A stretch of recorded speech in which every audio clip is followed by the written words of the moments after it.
The marriage certificate felt heavier than it should have in Eleanor Morrison's trembling hands. 3 months ago, she'd been a struggling art teacher, drowning in her late father's medical debts. Now, she stood in the marble foyer of James Park's penthouse, wearing a simple white dress that cost more than her monthly salary. James emerged from his study, his expression as cold as the December wind rattling the floor-to-ceiling windows. At 32, he commanded respect in every boardroom across Seoul, his half-Korean, half-American heritage giving him an edge in international business. His dark eyes swept over her briefly before settling on a point somewhere beyond her shoulder. "The guest room is prepared," he said, his voice devoid of warmth. "Mrs. Chen will show you around tomorrow. I have an early meeting." Eleanor nodded, clutching her single suitcase. She had expected this. The marriage was purely transactional. Her debts cleared in exchange for playing the role of the perfect CEO's wife at social functions. No emotions, no complications. "Thank you," she whispered. But James had already disappeared into his study, the door clicking shut with finality. Standing alone in the vast living space, Eleanor felt the weight of her decision. The apartment was beautiful but sterile, like a museum exhibit. Abstract paintings hung on white walls, and designer furniture created perfect angles throughout the room. Everything had its place, including her. She touched the gold band on her finger, still foreign and strange. In the marriage contract, James had been clear about boundaries, separate bedrooms, minimal personal interaction, and absolutely no romantic expectations. She was to be seen, not heard, and certainly not loved.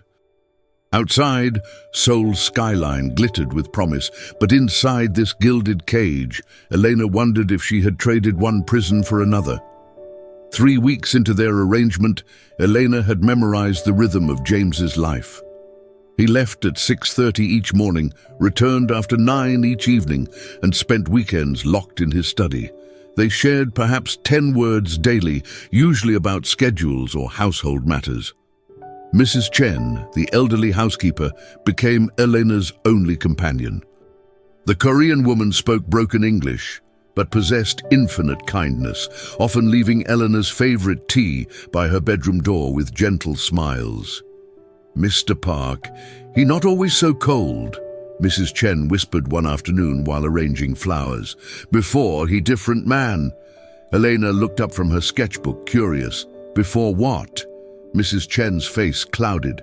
"Before accident. Before he decide heart too dangerous." Before Elena could ask more, James's voice echoed from the foyer. "Mrs. Chen quickly busied herself with the flowers, leaving Elena with more questions than answers. That evening, Elena discovered James in the kitchen at midnight, standing before the open refrigerator like a lost soul. He wore only pajama pants, his usually perfect hair disheveled. For the first time, he looked human. "I'm sorry," Elena said softly. "I didn't know you were here." James stiffened, his mask sliding back into place. "I couldn't sleep." Neither could I. She moved carefully to the cabinet, retrieving chamomile tea. "Would you like some?" For a moment, something flickered in his eyes. Surprise, perhaps, or longing. Then the walls returned. "I don't drink tea." Elena nodded, preparing her cup in silence. As she turned to leave, James spoke again. "Elena." Her name sounded strange on his lips. "The charity gala is Friday. You'll need a dress." "Of course." "Blue," he added quietly. "You look good in blue." The admission hung between them like a secret. The sapphire gown transformed Elena into someone she barely recognized. The silk hugged her curves perfectly, and the delicate beading caught the light with every movement. James's personal stylist had outdone herself, creating an image of elegant sophistication. James waited in the living room, adjusting his cufflinks with practiced precision. When Elena appeared, his hands stilled. For 3 heartbeats, he simply stared, his carefully controlled expression cracking slightly. "You look beautiful," he said, then immediately seemed to regret the words. The drive to the hotel passed in comfortable silence. Eleanor watched Soul's lights blur past, while James reviewed documents on his tablet. At red lights, she caught him glancing at her reflection in the window. The ballroom buzzed with Soul's elite. Eleanor recognized faces from business magazines and society pages. As James's wife, she commanded attention, though whispers followed in their wake. Everyone noticed how James never touched her, never smiled at her, never showed the affection expected from newlyweds. "James!" A woman in red approached, her smile predatory. "Your wife is even more beautiful than the photos suggested." "Mrs. Kim," James replied coolly. "Elena, this is Mrs. Kim from the Cultural Foundation." Elena smiled graciously, playing her part. But she noticed how James positioned himself between her and others, protective despite his emotional distance. His hand hovered near her lower back without quite touching, a ghost of intimacy. During dinner, Elena watched James command the room with effortless authority. He spoke 3 languages fluently, closed deals with handshakes, and navigated political conversations like a master chess player. Yet when their eyes met across the table, she glimpsed something vulnerable beneath his polished exterior. "Why did you really marry me?" she wondered silently, studying his profile as he laughed at someone's joke, a sound she'd never heard in their home. The morning after the gala, Elena found James in the kitchen again, this time making coffee with mechanical precision. Dark circles shadowed his eyes, and his usually immaculate shirt was wrinkled. "Rough night?" she asked gently. James's hand tightened on his mug. "I don't sleep well after social events."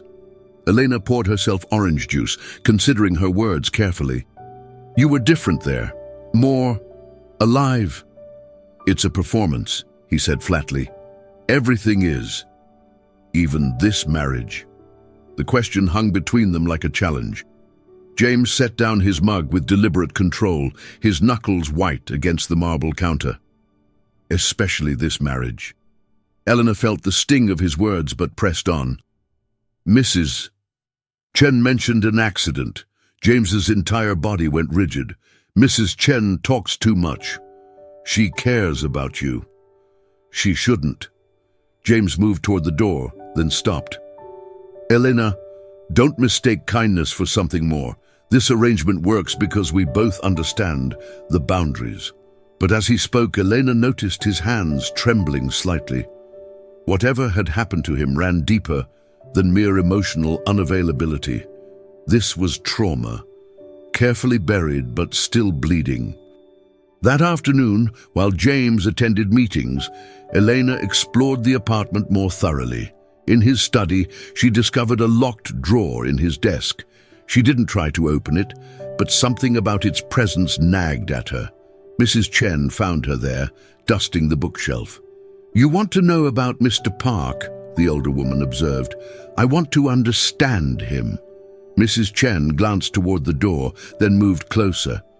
5 years ago, he loved someone very much. She died in car accident. "He driving?" Elena's heart clenched. "Oh God!" He blame himself. Say love is curse, only bring pain. Suddenly, James's coldness made terrible sense.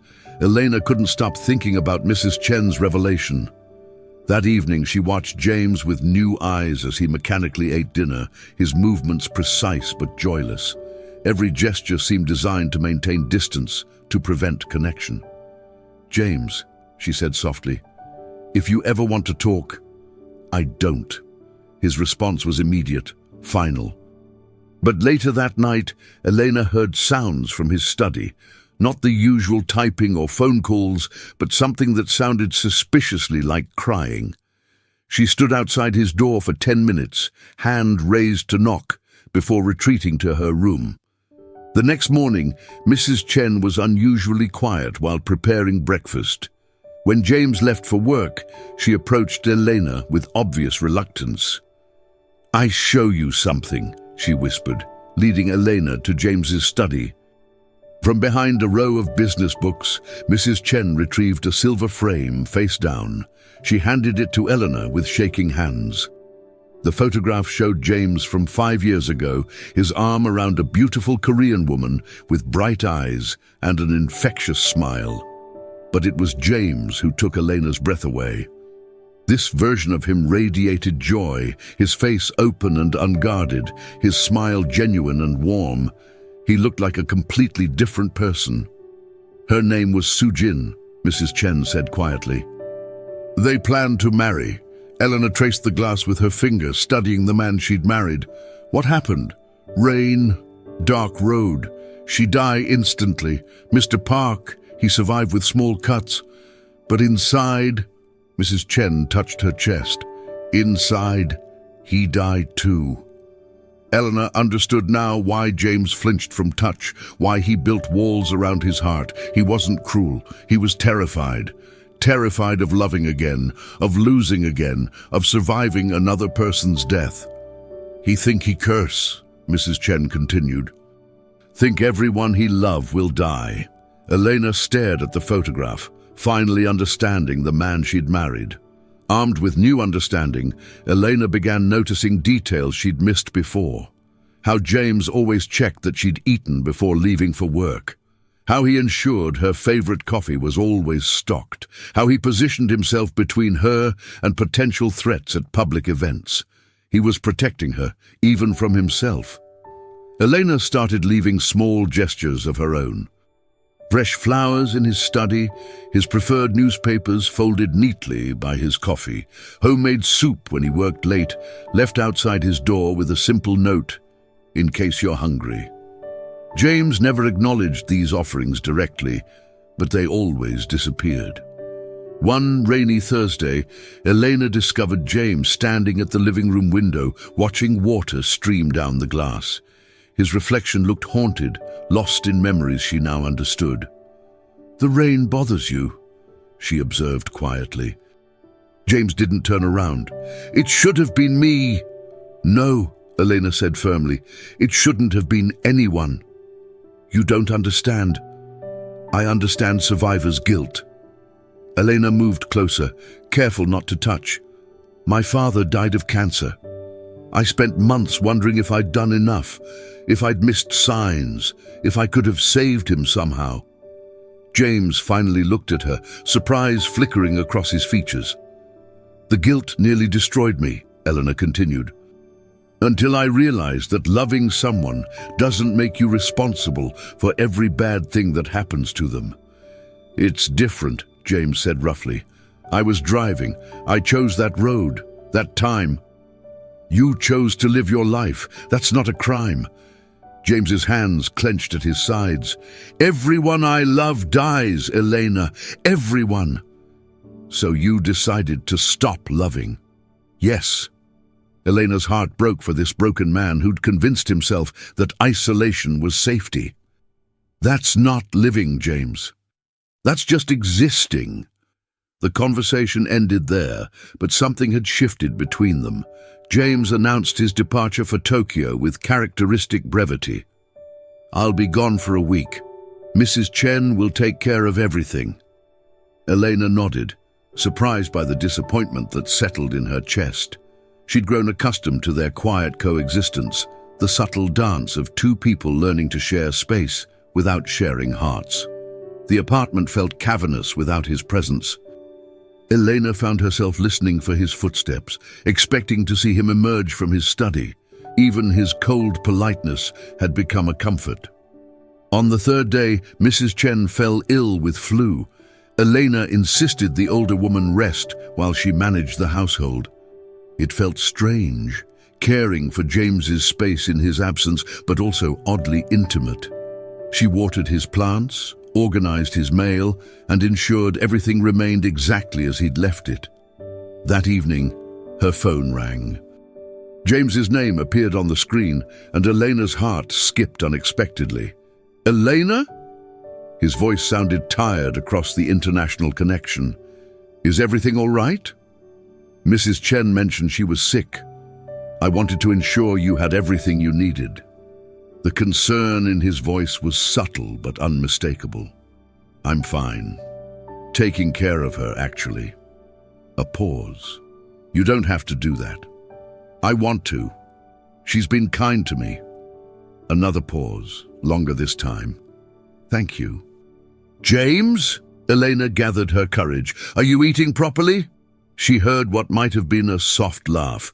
Are you worried about me? Should I be? No, he said, but his voice had gentled. I'm fine. Good. Elena hesitated. The apartment feels different without you. Different how? Quieter, emptier. The silence stretched between them, filled with things neither dared say. I should go, James said finally. Safe travels. After he hung up, Elena realized she was smiling. James returned from Tokyo on a grey Sunday morning, looking exhausted but somehow lighter. Elena was in the kitchen when she heard his key in the lock, and her heart performed an embarrassing little leap. Welcome home, she said as he appeared in the doorway. James paused, his travel bag still in hand. How's Mrs. Chen? Much better. She's resting today, but the fever broke yesterday. Good. James set down his bag, his movements less rigid than usual. Thank you for taking care of her. And of course. They stood in awkward silence for a moment before James noticed the kitchen. Elena had prepared a simple lunch, nothing elaborate, just soup and sandwiches, but she'd set 2 places at the counter. You don't have to, he began. I know, Elena interrupted gently, but I thought you might be hungry. James stared at the place setting as if it were a foreign concept. When was the last time someone had prepared a meal for him, waited for him to come home? I brought you something, he said suddenly, reaching into his jacket pocket. He produced a small, wrapped package, setting it on the counter between them like a peace offering. Elena unwrapped it carefully, revealing a delicate silver bracelet with a small charm, a tiny paintbrush. James, it's beautiful. You mentioned you used to paint. Before, he gestured vaguely, before my father got sick. Elena fastened the bracelet around her wrist, touched by his thoughtfulness. I haven't painted in years. Maybe you could start again. Their eyes met across the counter, and for a moment, the walls between them seemed thinner. Elena saw not the cold CEO, but a man capable of kindness, of noticing what mattered to others. Thank you, she whispered. James nodded, then sat down to eat the meal she'd prepared, and for the first time since their marriage, they shared a comfortable silence. The next week, Elena discovered that James had converted the spare room into an art studio. Easels, canvases, paints and brushes filled the space, along with natural lighting fixtures that transformed the room into a creative sanctuary. When did you do this? She asked, finding him in his study that evening. James looked up from his laptop, his expression carefully neutral. While I was in Tokyo, I had it delivered. James, this is too much. You need something that's yours, he said quietly. In this place, something should belong to you. Elena felt tears prick her eyes. In 3 months of marriage, this was the most personal thing he'd ever said to her. Thank you. James returned to his work, but Elena caught him glancing toward the art room several times over the following days. She began painting again, tentatively at first, then with growing confidence. The familiar feel of brush against canvas awakened something in her soul that had been dormant too long. Her first painting was abstract, all blues and greys like the view from their apartment windows. But as days passed, her work grew more personal. She painted memories of her father, dreams of the future, and sometimes, without quite meaning to, she painted James. Not his face, but his essence. The way he stood at windows, lost in thought. the careful way he held his coffee cup, the shadow of sadness that followed him through their home. One evening, she found him standing in the studio doorway, studying her latest canvas, a stormy seascape that somehow captured loneliness and hope in equal measure. "It's beautiful," he said softly. "It's honest," Elena replied. James stepped into the room, moving closer to examine her work. "You're very talented." "I'm very grateful," she corrected, "for this space, for the chance to create again." James nodded, his gaze lingering on a painting of hands reaching toward light. Everyone deserves something beautiful in their life. "Including you," Eleanor thought but didn't say. Eleanor woke to the sound of screaming. Heart pounding, she rushed from her room toward the noise, finding James thrashing in his bed, caught in the grip of a nightmare. "No, no, please, Sujin!" His voice was raw with anguish. Elena hesitated only a moment before sitting on the bed's edge and gently touching his shoulder. "James, wake up! You're dreaming!" His eyes snapped open, wild and unfocused. For a terrifying moment, he didn't recognize her. Then, awareness returned, and shame flooded his features. "Elena, He sat up abruptly, running shaking hands through his hair. "You shouldn't be here. You were having a nightmare." "I'm fine." But he wasn't fine. Sweat dampened his skin, and his breathing came in short, sharp bursts. Elena could see the panic attack building. "James, look at me," she said firmly. "Breathe with me. In for 4, hold for 4, out for 4. She demonstrated the breathing technique her therapist had taught her after her father's death. Gradually, James's breathing slowed to match hers. "Better?" she asked softly. James nodded, unable to meet her eyes. "This happens sometimes. The dreams." "How often?" "Most nights." Elena's heart clenched. "James, you should go back to bed." "I could stay," she offered quietly, "just until you fall asleep again." James looked at her then, really looked, and Elena saw the longing war with fear in his expression. "I can't ask you to do that." "You're not asking, I'm offering." After a long moment, James lay back down, turning onto his side away from her. Elena remained sitting on the bed's edge, her hand resting lightly on the comforter between them, close enough to offer comfort, far enough to respect his boundaries. "Thank you," he whispered into the darkness. "Anytime," she whispered back, meaning it.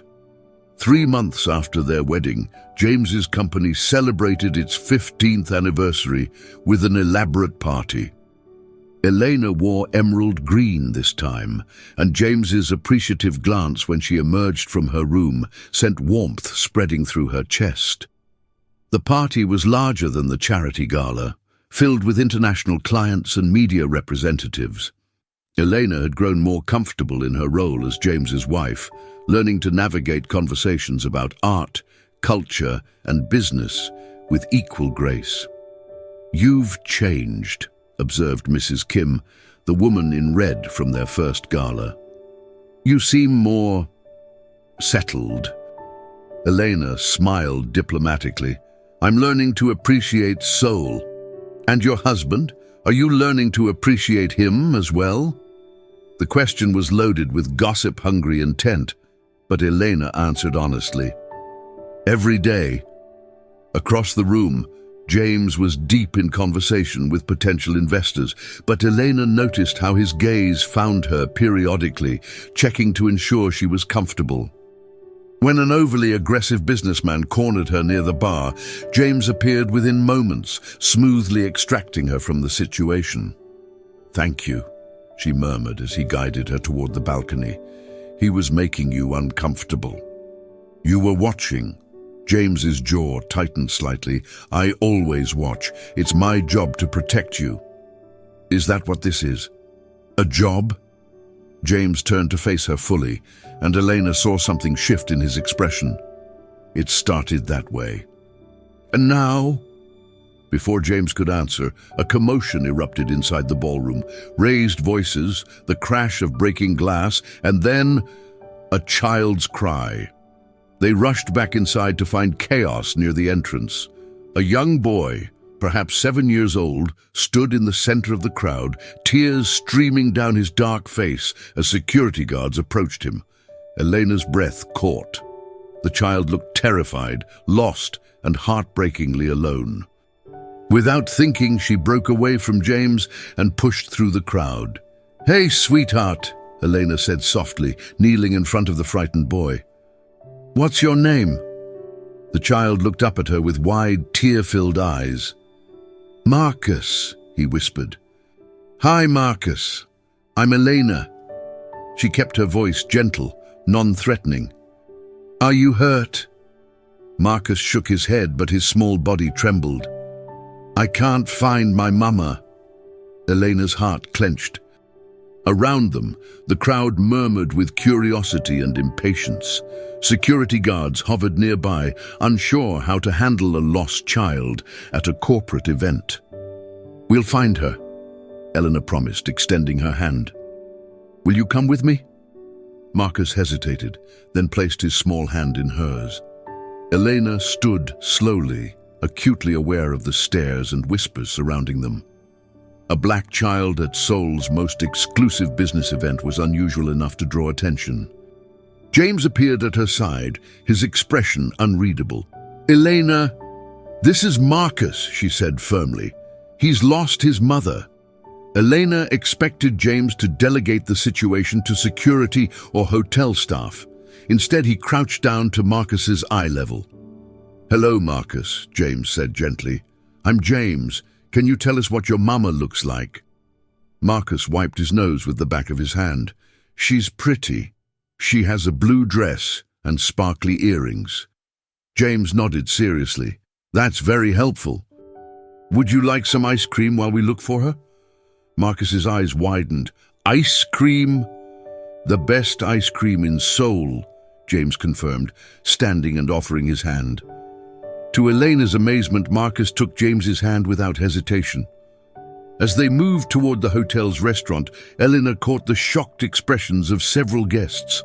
The cold, untouchable CEO Park was holding hands with a lost child, speaking to him with infinite patience and kindness. "You're good with children," Elena observed quietly. James's expression flickered. "I had a younger brother once." Had. Past tense, another piece of James's painful puzzle.